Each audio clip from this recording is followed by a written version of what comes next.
Hello friends, welcome to our YouTube channel Aviraj medical education एमी में आपका स्वागत है। आज अपने बात करने वाले हैं ग्लाइकोलाइसिस पाथवे क्या होता है या एम्डेन-मेयर-होफ पाथवे क्या होता है। तो फ्रेंड्स, अगर आज आपने यहाँ से इस ग्लाइकोलाइसिस पाथवे या एम्डेन-मेयर-होफ पाथवे को समझ लिया तो आप जिंदगी भर इसको नहीं भूलोगे, क्योंकि आज हम जो है ग्लाइकोलाइसिस को इसके सिंगल स्टेप के साथ समझने वाले हैं और इसके सिंगल स्टेप में क्या इसकी केमिकल स्ट्रक्चर है, क्या उसका केमिकल नेम है। तो ये सारी डिस्कशन आज हम इस वीडियो में करने वाले हैं। तो फ्रेंड्स, इस वीडियो को स्टार्ट करने से पहले प्लीज़ आप हमारी वीडियो को लाइक कर लें, चैनल को सब्सक्राइब कर लें और अपने फ्रेंड्स के साथ शेयर करना ना भूलें। तो फ्रेंड्स, वीडियो को स्टार्ट करते हैं।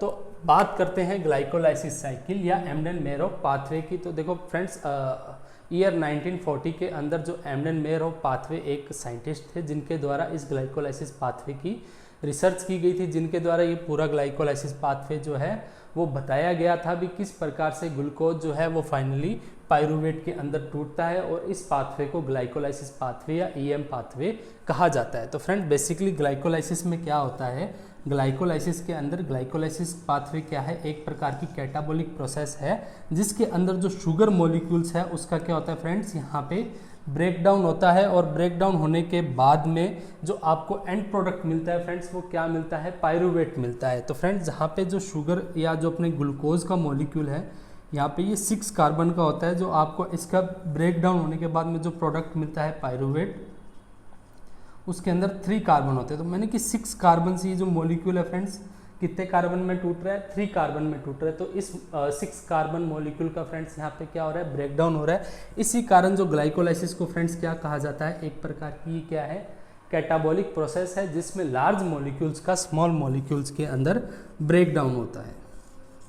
तो फ्रेंड्स, ग्लाइकोलाइसिस की शुरुआत करने से पहले हमें कार्बोहाइड्रेट का डाइजेशन कैसे होता है, एब्जॉर्प्शन कैसे होता है, इसके बारे में अपने को पता होना चाहिए, जिसका वीडियो हमने पहले से हमारे चैनल पे डाल रखा है, जिसका लिंक आपको ऊपर आई बटन पे मिल जाएगा। तो फ्रेंड्स, इसको शुरू से शुरुआत करते हैं।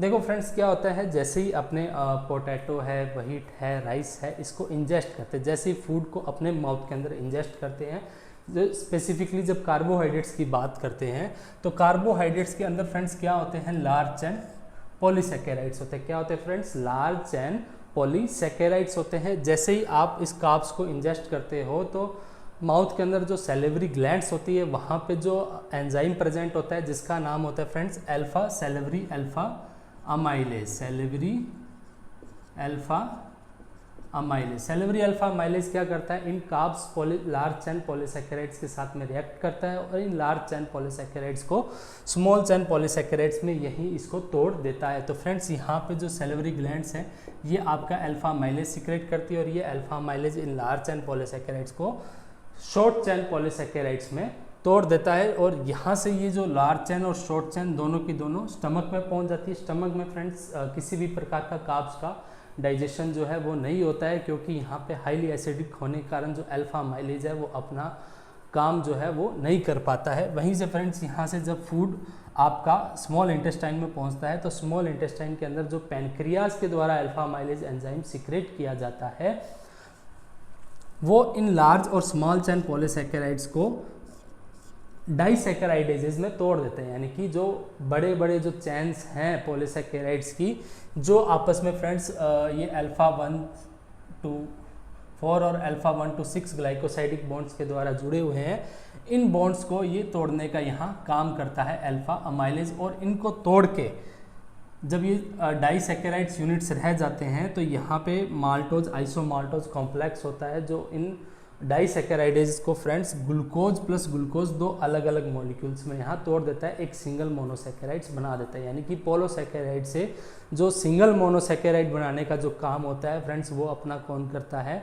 इंटेस्टाइन करता है। यहाँ से अब जो ये मोनोसैकेराइड्स होते हैं, ये एंटेरोसाइट्स जो इंटेस्टाइनल मेम्ब्रेन होती है, इसके थ्रू ये एब्जॉर्ब होके कहाँ पहुँच जाता है फ्रेंड्स, जो ग्लूकोज है वो आपके कहाँ पहुँच जाता है, ब्लड में पहुँच जाता है। ग्लूकोज है, फ्रक्टोज है, ग्लैक्टोज है, ये सारा का सारा जितना भी कार्ब्स होते हैं ये आपके स्मॉल इंटेस्टाइन से एंटेरोसाइट्स एब्जॉर्ब करके इसको कहाँ तक पहुँचा देती हैं, ब्लड तक पहुँचा देती हैं। और ये फ्रेंड्स, ये जो ग्लूकोज है ये ब्लड के थ्रू एक एक सिंगल सेल तक, बॉडी की जो सिंगल सेल है वो वहाँ तक ब्लड के द्वारा इस ग्लूकोज को पहुँचा दिया जाता है ताकि ये सेल इस ग्लूकोज को एज ए एनर्जी फ्यूल के रूप में यूज कर सके। तो फ्रेंड्स आप देख सकते हैं जैसे कि ब्लड कैपिलरी है, ब्लड कैपिलरी यहाँ आई, किसी एक हमने एक सेल का यहाँ डायग्राम बनाया है। तो ये सेल के पास में यहाँ ग्लूकोज जो है सबसे पहले टिश्यू फ्लूइड में जाता है और टिश्यू फ्लूइड के साथ में ये ग्लूकोज ग्लूट चैनल के थ्रू कहाँ एब्जॉर्ब कर लिया जाता है, किसी भी सेल के द्वारा इसको एब्जॉर्ब कर लिया जाता है as a source of fuel के। तो फ्रेंड्स यहाँ आप देख सकते हो जो आपने पोटैटो व्हाइट राइस खाया था या यहाँ पे आपने लार्ज एंड पॉलीसैकेराइड्स यूनिट्स जो ली थी वो फाइनली आपके ब्लड के अंदर पहुँचते पहुँचते क्या हो गया फ्रेंड्स, मोनोसैकेराइड्स में कन्वर्ट हो गया। और ये जो मोनोसैकेराइड्स है या सिंगल ग्लूकोज की जो यूनिट है वो आपके ग्लूट चैनल के थ्रू किसी भी सेल के अंदर या बॉडी की किसी भी कोशिका के अंदर ये पहुंच जाता है। तो यहाँ पे सेल के अंदर पहुंचने के बाद में फ्रेंड्स यहाँ से जो है आपका ग्लाइकोलाइसिस स्टार्ट होता है, यानी कि जो ग्लूकोज का ब्रेकडाउन होना स्टार्ट होगा या ग्लाइकोलाइसिस जो स्टार्ट होगा वो सेल के अंदर ग्लूकोज पहुंचने पे स्टार्ट होगा। और ये जो पाथवे है फ्रेंड्स पूरा का पूरा ये कहाँ होता है, किसी भी सेल के साइटोप्लाज्म में। कहाँ होगा फ्रेंड्स, सेल के साइटोप्लाज्म में। मोस्ट इंपॉर्टेंट क्वेश्चन है, कई बार एग्जाम में पूछ लिया जाता है एमसीक्यूज के अंदर। जो ग्लाइकोलाइसिस पाथवे कहाँ होता है, न्यूक्लियस के अंदर होता है, सेल साइटोप्लाज्म के अंदर होता है, माइटोकॉन्ड्रिया के अंदर होता है। तो फ्रेंड्स जो ग्लाइकोलाइसिस है वो कहाँ होता है, आपके सेल के साइटोप्लाज्म के अंदर होता है, क्योंकि सेल साइटोप्लाज्म में ही ऐसे एंजाइम्स प्रेजेंट्स होते हैं जो ग्लाइकोलाइसिस को कर सकते हैं। तो फ्रेंड्स यहाँ ग्लूट चैनल के थ्रू जो ग्लूकोज का मॉलिक्यूल है वो कहाँ पहुँच गया, आपके साइटोप्लाज्म के अंदर हो गया। और यहाँ से ग्लाइकोलाइसिस की क्या होती है फ्रेंड्स, शुरुआत होती है। तो सबसे पहला जो स्टेप होता है फ्रेंड्स वो क्या होता है ग्लाइकोलाइसिस का, यहाँ पे एक एंजाइम प्रेजेंट होता है जिसको क्या कहते हैं, हेक्सोकाइनेज। अब इस एंजाइम का नाम फ्रेंड्स हेक्सोकाइनेज क्यों है, क्योंकि आप देख सकते हो जो ग्लूकोज की स्ट्रक्चर है उसके अंदर कितने कार्बन प्रेजेंट होते हैं, 1 2 3 4 5 एंड 6 मैंने हेक्सो। तो इस कारण से इसी एंजाइम का नाम क्या रख दिया गया, हेक्सोकाइनेज। काइनेज जो फॉस्फोराइलेशन एक्शन को कंप्लीट करता है, इस कारण से इसको क्या कह दिया, काइनेज। और हेक्सो किस लिए कह दिया, क्योंकि ये ग्लूकोज जो 6 कार्बन स्ट्रक्चर है उसके ऊपर जाके अपनी रिएक्शन करता है। तो आपको यहाँ पे रट्टा मारने की जरूरत नहीं है, आप सीधा याद रख सकते हो hexokinase. Why hexokinase, due to the 6 carbon atoms in the glucose molecules. तो फ्रेंड्स यहाँ आप देख सकते हो हमने ग्लूकोज की स्ट्रक्चर बनाई है, 1 to 6 कार्बन है। और ये हेक्सोकाइनेज एंजाइम क्या करता है फ्रेंड्स, एक एटीपी का यूटिलाइजेशन करके, यानी कि एक एटीपी को यहाँ खर्च करता है और एक एटीपी से खर्च करके एडिनोसिन ट्राइफॉस्फेट से एडिनोसिन डाइफॉस्फेट बनता है। और ये एटीपी का जो एक फॉस्फेट मॉलिक्यूल्स होता है फ्रेंड्स वो यहाँ से निकलेगा और यहाँ से निकल के फ्रेंड्स जो यहाँ पे 6 नंबर कार्बन है, ग्लूकोज का कौन सा कार्बन है, 6 नंबर कार्बन है, वहां पे जाके ये फॉस्फेट मॉलिक्यूल क्या है, अटैच हो जाता है। फ्रेंड्स देखो जो फॉस्फेट मॉलिक्यूल्स को यहाँ लगने के लिए जो सबसे अच्छी जगह लग रही है वो कौन सी लग रही है, वो 1 पे आके नहीं लगता, 2 पे आके नहीं लगता, 3 पे आके नहीं लगता, 4 पे नहीं लगता, 5 पे नहीं लगता, क्योंकि ये जो 6 नंबर कार्बन है ये क्या है, इस ये जो साइकिल बनी हुई है कार्बन एटम्स की, इसके बाहर ये 6 नंबर कार्बन है। इस कारण यहाँ पे इसको सबसे अच्छी जगह लगती है फॉस्फेट को 6 नंबर कार्बन पे अटैच होने के लिए। तो 6 नंबर कार्बन के साथ जो ऑक्सीजन लगी हुई है वहाँ पे ये फॉस्फेट ग्रुप क्या है, आके अटैच हो जाता है। इसी कारण फ्रेंड्स जो ग्लूकोज से जो पहला स्टेप कंप्लीट होने के बाद में जो आपको स्ट्रक्चर मिलती है उसको क्या कहा जाता है फ्रेंड्स, ग्लूकोज 6 फॉस्फेट, क्योंकि जो 6 नंबर कार्बन है इस पोजीशन पे आके क्या लग गया, आपके फॉस्फेट मॉलिक्यूल यहाँ आके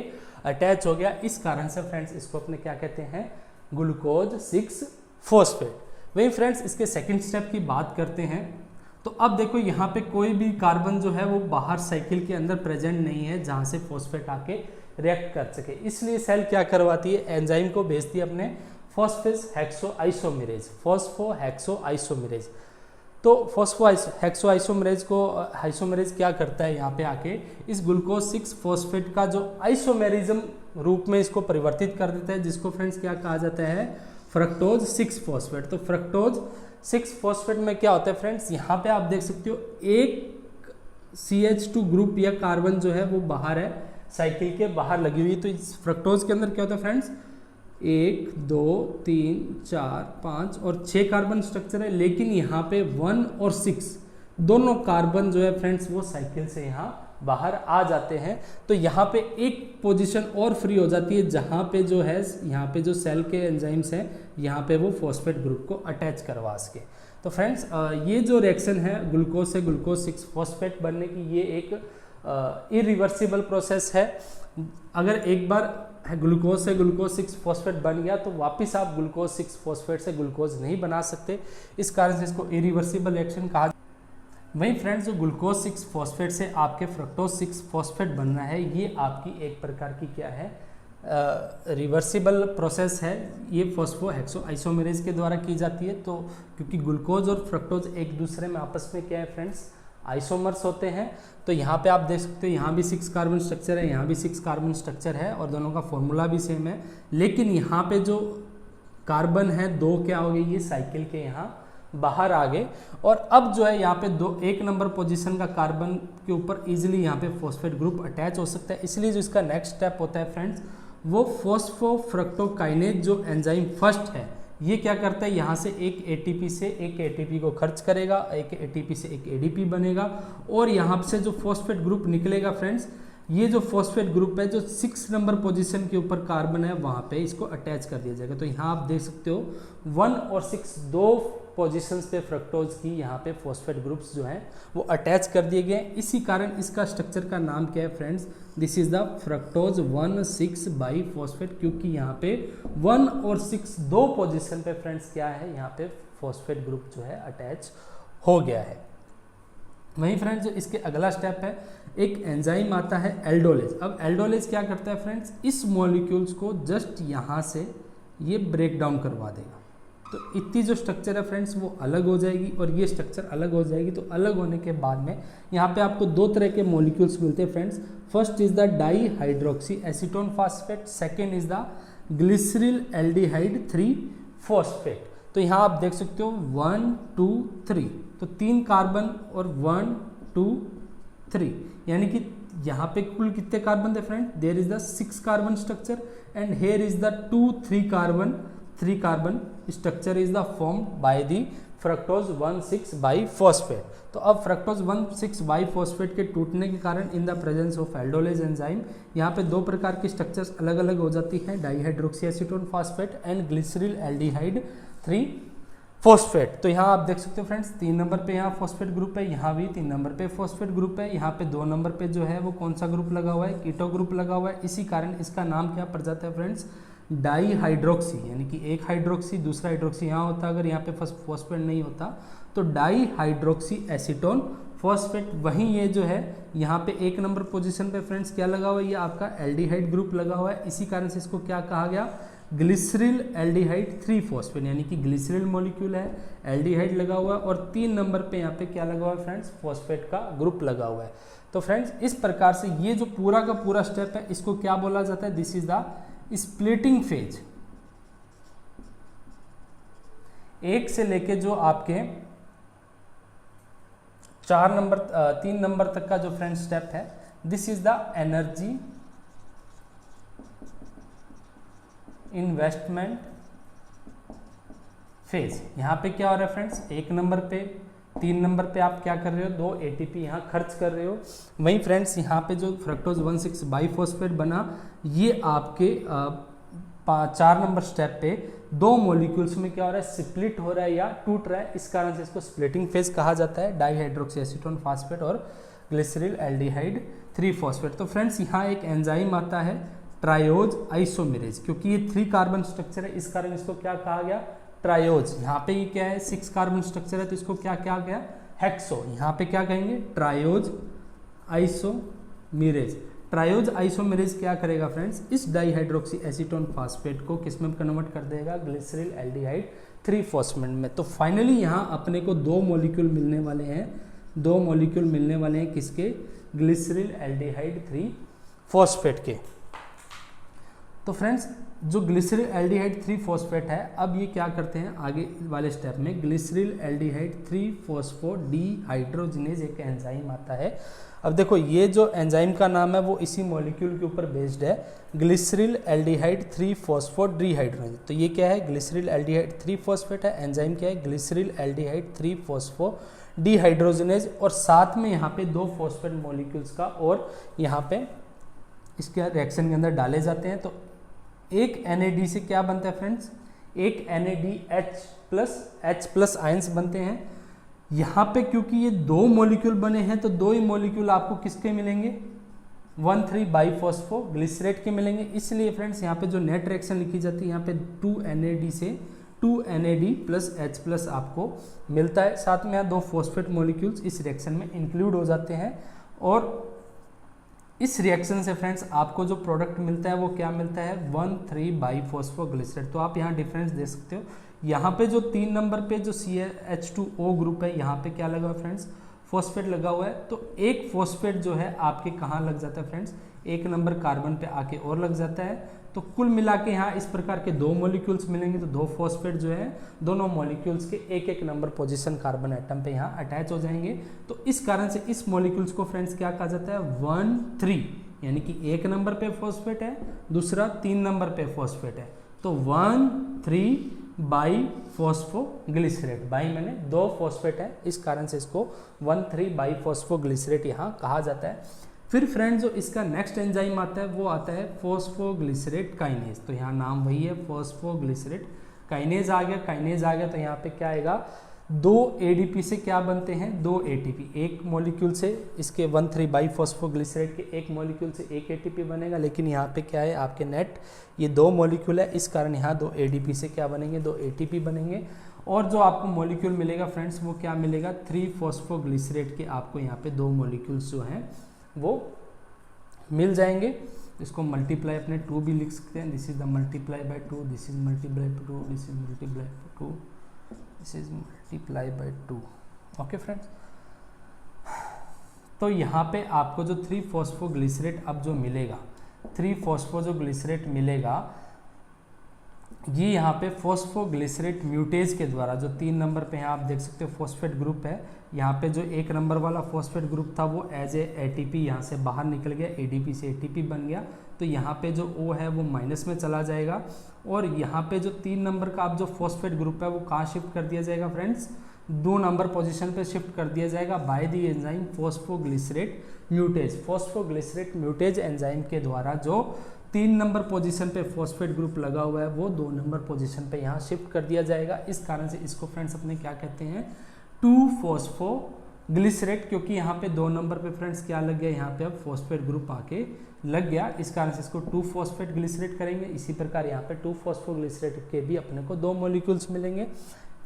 यहाँ पे ना ही कोई एनर्जी का जनरेशन होगा, ना ही कोई एनर्जी का यूटिलाइजेशन होगा। फिर फ्रेंड्स एक एंजाइम होता है एनोलेज। एनोलेज क्या करेगा फ्रेंड्स, यहाँ से यहाँ वाला जो हाइड्रोक्सिल ग्रुप है और ये वाली जो हाइड्रोजन है, दोनों यहाँ से H2O बना के यहाँ से क्या निकल जाएंगे फ्रेंड्स, आउट हो जाएंगे in the presence of enzyme enolase. तो यहाँ पे फ्रेंड्स आपको जो मिलेगा वो क्या मिलेगा, एक प्रकार का फॉस्फोइनोल पायरुवेट का मॉलिक्यूल मिलेगा, जिसके 2 नंबर पोजीशन पे क्या है फ्रेंड्स, फॉस्फेट ग्रुप अटैच है। तो एनोलेज एंजाइम्स के द्वारा यहाँ से एक H2O का मॉलिक्यूल जो फ्रेंड्स बाहर निकलता है, और इस एनोलेज के द्वारा जो अपने को प्रोडक्ट मिलता है फ्रेंड्स वो क्या मिलता है, फॉस्फोइनोल पायरुवेट मिलता है। और ये जो एनोलेज एंजाइम है इसको इनिबिट किया जाता है फ्रेंड्स फ्लोराइड के द्वारा। देखो फ्रेंड्स क्या होता है, जब भी लेबोरेटरीज के अंदर ब्लड शुगर की इन्वेस्टिगेशन के लिए सैंपल कलेक्शन किया जाता है तो वो ग्रे कलर की ट्यूब या ग्रे कलर का जो कैप है वो ट्यूब पे लगा रहता है, उसके अंदर किया जाता है, क्योंकि फ्रेंड्स उसके अंदर क्या डाला होता है, फ्लोराइड डाला होता है। और फ्लोराइड क्या करता है, इस ग्लाइकोलाइसिस में जो एनोलेज एंजाइम है इसको यहाँ पे इनिबिट कर देता है, जिस कारण से ये ग्लाइकोलाइसिस कंटिन्यू नहीं हो पाता। और जो फ्रेंड्स जो लिविंग RBCs होती हैं ब्लड सैंपल के अंदर, वो जो है इस एनोलेज को यूज़ करके अपनी एनर्जी नहीं बना पाते, जिससे जो शुगर का जो लेवल है वो सैंपल के अंदर कांस्टेंट रहता है। तो फ्रेंड्स वहीं इससे आगे जब बात करते हैं फॉस्फोइनोल पायरुवेट जो है पायरुवेट काइनेज एंजाइम की प्रेजेंस के ऊपर, यहाँ पे पायरुवेट काइनेज फ्रेंड्स ये जो फॉस्फेट यहाँ पे रह गया इसको यहाँ से बाहर निकाला जाता है। ये बाहर निकालने के लिए यहाँ पे पायरूवेट काइनेज एंजाइम क्या करता है, 2 एडीपी से 2 एटीपी का निर्माण करता है। 2 एटीपी बनने के बाद में ये जो फॉस्फेट यहाँ से बाहर निकल जाता है, तो ये जो ऑक्सीजन के साथ में यहाँ पे क्या है, डबल बॉन्ड O बना लिया जाता है। और जो अपने को एंड प्रोडक्ट मिलता है ग्लाइकोलाइसिस में फ्रेंड्स, वो क्या होता है, पायरूवेट होता है। जो पायरूवेट है, इससे आगे वाला स्टेप ये ग्लाइकोलाइसिस में नहीं इंक्लूड रहता है। पायरूवेट एस्टाइल कोएंजाइम A में बदला जाता है in the presence of aerobic respiration. और एरोबिक रिस्पायरेशन होने पे ये जो एसिटाइल कोएंजाइम A है, ये फ्रेंड्स आपके माइटोकॉन्ड्रिया में चला जाता है फर्दर क्रेब्स साइकिल के लिए। अगर फ्रेंड्स कोई ऐसी कोई सेल है जिसके पास में माइटोकॉन्ड्रिया नहीं प्रेजेंट है, फॉर एग्जांपल आरबीसी, जिसके अंदर क्या होता है, मैच्योर आरबीसीज में माइटोकॉन्ड्रिया नहीं प्रेजेंट होता है, तो पायरूवेट यहाँ से किस में चला जाता है फ्रेंड्स, एनारोबिक रिस्पायरेशन में। और उस केस के अंदर जो फ्रेंड्स एंड प्रोडक्ट बनता है वो क्या बनता है, यहाँ पे लैक्टेट बनता है। और इस लैक्टेट को बनाने के लिए यहाँ पे 2 NADH मॉलिक्यूल जो है खर्च हो जाते हैं, 2 NAD। तो फ्रेंड्स फाइनली अपने को 2 पायरूवेट मिलते हैं, तो इसको 2 यहाँ पे फाइनली आपको एनारोबिक रिस्पायरेशन में 2 लैक्टेट मिलेंगे। अगर एरोबिक रिस्पायरेशन है तो 2 एस्टाइल कोएंजाइम A बनेंगे। जो ये एस्टाइल कोएंजाइम A है, ये यहाँ से माइटोकॉन्ड्रिया में चले जाएंगे फर्दर किसके लिए फ्रेंड्स, यहाँ पे ये क्रेब्स साइकिल्स को रन करवाने के लिए। तो फ्रेंड्स एक बार इसको फिर से समझते हैं। देखो सबसे पहले क्या हुआ, glucose in the presence of enzyme hexokinase, तो यहाँ पे 1 ATP खर्च होता है, 1 ATP से ADP बनता है, एडेनोसिन ट्राइफॉस्फेट से एडेनोसिन डाइफॉस्फेट बनता है। तो ग्लूकोज जो है एक्सोकाइनेज की प्रेजेंस में किस में कन्वर्ट हो जाता है फ्रेंड्स, ग्लूकोज 6 फॉस्फेट में। जो 6 नंबर पे यहाँ पे जो फॉस्फेट ग्रुप है, यहाँ पे जो 6 नंबर पोजीशन पे कार्बन है, वहाँ फॉस्फेट आके अटैच हो जाता है। फिर वहीं फ्रेंड्स जो ग्लूकोज 6 फॉस्फेट है, ये फॉस्फो हेक्सो आइसोमेरेज एंजाइम की प्रेजेंस में फ्रक्टोज 6 फॉस्फेट में कन्वर्ट हो जाता है। ये एक दूसरे के आइसोमर्स होते हैं, इसमें किसी भी प्रकार का एनर्जी इन्वेस्टमेंट नहीं होता है। वहीं फ्रेंड्स जो फ्रक्टोज 6 फॉस्फेट है, वो phospho fructose kinase first enzyme की प्रेजेंस के अंदर फ्रक्टोज 1,6 बाइफॉस्फेट बनाता है, मैंने कि इसके 1 नंबर पोजीशन और 6 नंबर पोजीशन पे जो कार्बन है, दोनों पे आके यहाँ फॉस्फेट ग्रुप जो है अटैच हो जाता है। तो ये जो है फ्रेंड्स, ये पूरा का पूरा एनर्जी इन्वेस्टमेंट फेज होता है, क्योंकि यहाँ पे अपने 1 नंबर स्टेप पे और यहाँ 3 नंबर स्टेप पे एक ATP को यहाँ अपने इन्वेस्ट कर देते हैं। वहीं फ्रेंड्स जो नेक्स्ट आती है, इसकी स्प्लिटिंग फेज आती है। तो यहाँ पे एक एंजाइम होता है फ्रेंड्स एल्डोलेज। ये एल्डोलेज एंजाइम क्या करता है, इस फ्रक्टोज 1,6 बाइफॉस्फेट को डाईहाइड्रोक्सी एसीटोन फॉस्फेट और ग्लिसरील एल्डिहाइड 3 फॉस्फेट में यहाँ इसको तोड़ देता है। और dihydroxy acetone phosphate in the presence of triose isomerase enzyme, ये आपके ग्लिसरील एल्डिहाइड 3 फॉस्फेट में ही कन्वर्ट हो जाता है। तो फाइनली एक तो यहाँ टूटने से आपको मिला, और दूसरा जो डाईहाइड्रोक्सी एसीटोन फॉस्फेट है, ये भी आपके ग्लिसरील एल्डिहाइड 3 फॉस्फेट में कन्वर्ट हो जाता है। तो यहाँ पे आपको 2 मॉलिक्यूल मिल जाते हैं किसके, ग्लिसरील एल्डिहाइड 3 फॉस्फेट के। तो ग्लिसरील एल्डिहाइड 3 फॉस्फेट NADH बना के, यानी कि यहाँ से ये फेज चालू होती है फ्रेंड्स, इसको क्या कहा जाता है, this is the harvesting phase. Harvesting phase यानी कि यहाँ पे जो एनर्जी है वो क्या होगी, जनरेट होगी, एनर्जी जनरेशन फेज भी कहा जाता है। तो एक NAD से यहाँ पे NADH+H+ बनता है, और ग्लिसरील एल्डिहाइड 3 फॉस्फेट जो है, ग्लिसरील एल्डिहाइड 3 फॉस्फोडीहाइड्रोजनेज एंजाइम की प्रेजेंस में 1,3 बाइफॉस्फोग्लिसरेट में परिवर्तित हो जाता है। 1,3 बाइफॉस्फोग्लिसरेट फॉस्फोग्लिसरेट काइनेज एंजाइम की प्रेजेंस में 2 ADP यूज करके क्या बनाता है फ्रेंड्स, यहाँ पे 2 ATP का निर्माण करता है, और इससे 3 फॉस्फोग्लिसरेट मिलता है। 3 फॉस्फोग्लिसरेट म्यूटेज की प्रेजेंस में 2 फॉस्फोग्लिसरेट में कन्वर्ट हो जाता है। यहाँ पे जो 3 नंबर पे फॉस्फेट लगा हुआ है, वो आपके 2 नंबर फॉस्फेट पे यहाँ शिफ्ट हो जाएगा। वहीं फ्रेंड्स 2 फॉस्फोग्लिसरेट जो है in the presence of enzyme enolase, ये आपके फॉस्फोइनोल पायरूवेट में परिवर्तित हो जाता है। और जो फॉस्फोइनोल पायरूवेट है in the presence of enzyme pyruvate kinase, ये आपका पायरूवेट में फाइनल जो आपका एंड प्रोडक्ट मिलता है ग्लाइकोलाइसिस का पायरूवेट, और यहाँ से 2 ADP से फिर 2 ATP का निर्माण होता है। अगर फ्रेंड्स आगे अगर एरोबिक रिस्पायरेशन होगा तो पायरूवेट आपके एसिटाइल कोएंजाइम A में कन्वर्ट हो जाएगा। अगर वहाँ एनारोबिक रिस्पायरेशन है तो वो आपके लैक्टेट के अंदर कन्वर्ट हो जाएगा, जिसमें आपको 2 NADH यहाँ पे खर्च होंगे, और यहाँ जो एंजाइम रहेगा वो रहेगा लैक्टेट डिहाइड्रोजिनेज।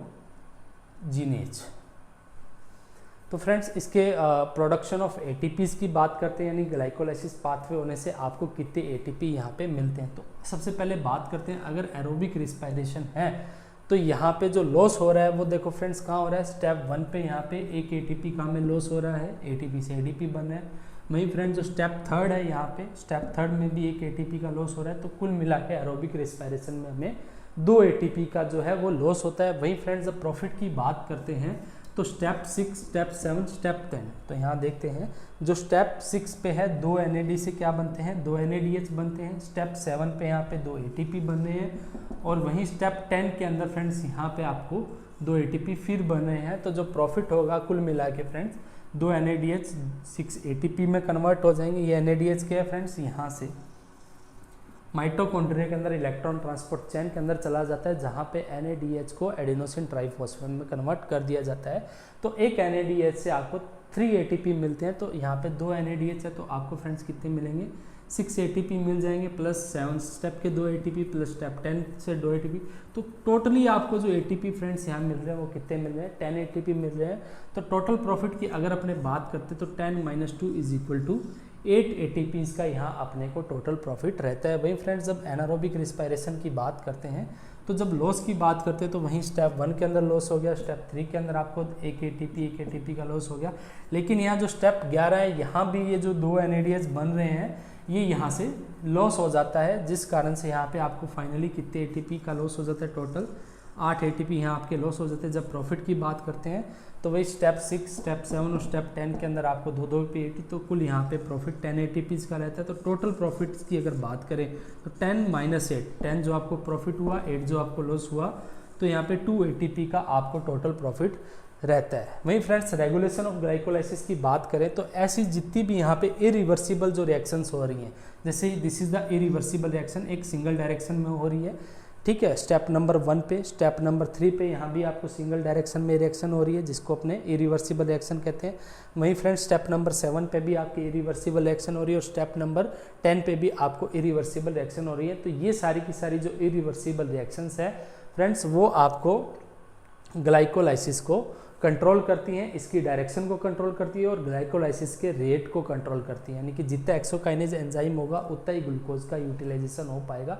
इस प्रकार से फ्रेंड्स जो अपना ग्लाइकोलाइसिस है वो कंप्लीट होता है। अगर एरोबिक रिस्पायरेशन हो रहा है तो आपको यहाँ पे जो टोटल प्रॉफिट है वो 8 ATP का होगा। अगर यहाँ पे एनारोबिक रिस्पायरेशन हो रहा है तो फ्रेंड्स जो आपको टोटल प्रॉफिट है वो यहाँ पे ओनली 2 ATPs का होगा।